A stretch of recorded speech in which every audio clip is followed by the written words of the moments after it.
વેરાવળમાં બોર્ડની પરીક્ષાર્થીઓને સ્વૈચ્છિક કાર્યકર્તાઓ કર્તવ્ય સંગઠન દ્વારા સોમનાથ મહાદેવનો પ્રસાદ આપી શુભેચ્છાઓ પાઠવી હતી અને કેન્દ્રોમાં આવકાર્યા હતા અને બોર્ડના પરીક્ષાર્થીઓ માટે કર્તવ્ય સંસ્થા દ્વારા અનેકવિધ આયોજન કરવામાં આવ્યા છે। વેરાવળમાં સ્વૈચ્છિક કાર્યકર્તાઓના કર્તવ્ય સંગઠન દ્વારા ધોરણ 10 અને 12ની બોર્ડ પરીક્ષા આપતા વિદ્યાર્થીઓને અનોખી સુવિધા આપવાની પહેલ કરવામાં આવી છે।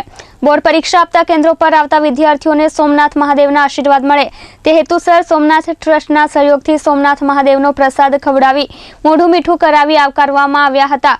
તદુપરાંત વેરાવળમાં બહારગામ અથવા દૂર ગ્રામ્ય વિસ્તારમાંથી આવતા પરીક્ષાર્થીઓ માટે સવારે પરીક્ષાના સમયે ફ્રી ઓટો રિક્ષાઓની વ્યવસ્થા જુદા જુદા સ્થળોએથી કરવામાં આવી છે। દરેક પરીક્ષા કેન્દ્ર પાસે સ્વૈચ્છિક કાર્યકર્તાઓ દ્વારા બાઇકો રાખી ઇમરજન્સીમાં વિદ્યાર્થીઓ માટે વાહન વ્યવસ્થા સ્ટેન્ડ બાય રાખવાનું આયોજન કરવામાં આવેલ છે।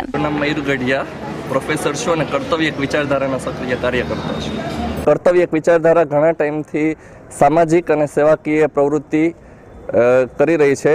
ત્યારે આપણે જ્યારે સોમનાથના સાનિધ્યમાં છીએ તે ધોરણ 10 અને 12ની આજથી પરીક્ષાનો શુભારંભ થયો છે ત્યારે બાળકોને સોમનાથના આશીર્વાદ રૂપે એક પ્રસાદી રૂપે અલગ અલગ સેન્ટરોમાં વેરાવળના અલગ અલગ સેન્ટરોમાં આપણે પ્રસાદી રૂપે મીઠું મોઢું કરાવી અને શુભ શરૂઆત કરીએ છીએ।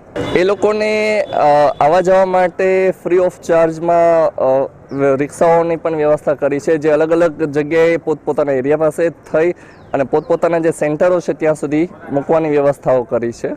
એપ્રિલ અને માસમાં સેમિનાર ધોરણ 10 અને 12 પછી સૌથી મોટું ટેન્શન આવતું હોય બાળકોને કે ધોરણ 10 અને 12 પછી કઈ લાઈન સિલેક્ટ કરવી છે એના ફ્યુચર માટે, તો એને રિલેટેડ એક ફ્યુચર રિલેટેડ સેમિનાર આયોજન કરેલું છે અને એક જોબ ફેરનું આયોજન ટૂંક સમયમાં કરવામાં આવશે કર્તવ્ય એક વિચારધારા દ્વારા। બોર્ડની પરીક્ષાઓ પૂર્ણ થયા બાદ એપ્રિલ માસના પ્રારંભમાં બોર્ડના પરીક્ષા આપેલા વિદ્યાર્થીઓ માટે કેરિયર માર્ગદર્શનનો સેમિનાર યોજવાનું પણ આયોજન કર્તવ્ય સંસ્થા દ્વારા કરવામાં આવેલ છે। Nilesh Goswami, S24 news, Veraval.